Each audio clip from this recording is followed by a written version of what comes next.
عسلامة ومرحبا بكم الناس الكل في فيديو جديدة وغسالة جديدة. اليوم باش نعملو كسكسي بالحوت. اول حاجة عملتها حطيت كسرونة فيها شوية زيت يسخن على الغاز.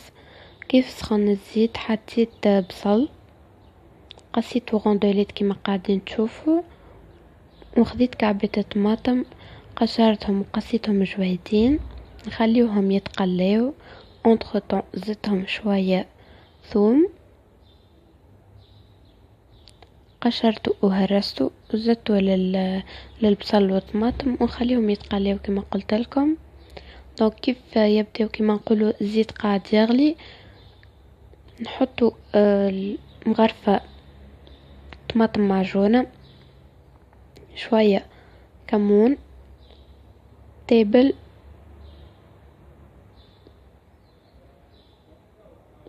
نزيدوا شوية ملح ونحطوا قرنين فلفل كما تحبوا اخضر والا احمر. دونك خليهم يتقليو. كان استحقينا كالعادة نزيدوا شوية ماء باش البصل ما يتحرقش. تويكا خرجت قرن الفلفل خضر ما نحبوش يطيب ويتهرى، خرجت معاه شوية صوص نخليهم على جنب بعديك باش نستحقوهم.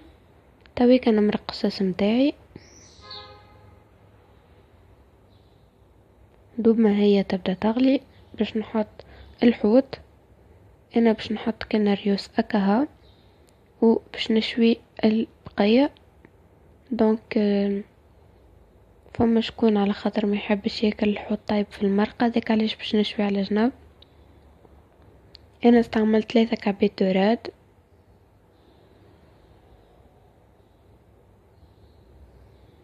باش نحط ريوس بصل صغار.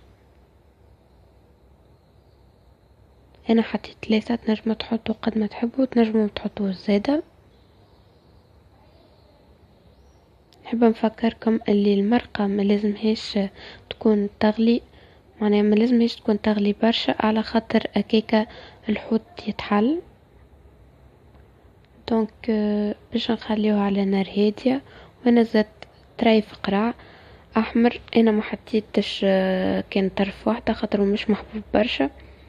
وطبيعة باش نحطوا الكسكسي يفور فوقه.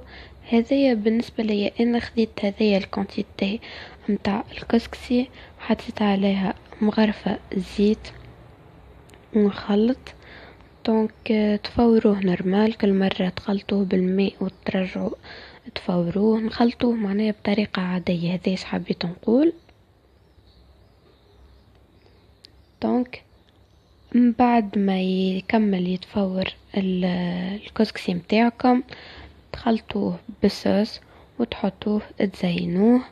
بالنسبة لي انا كما توا باش تشوفوا هكايا. دونك انا زينته بك الفلفل والصوص اللي حطيت على جنب بكري، وهذا طرف الحوت المشوي.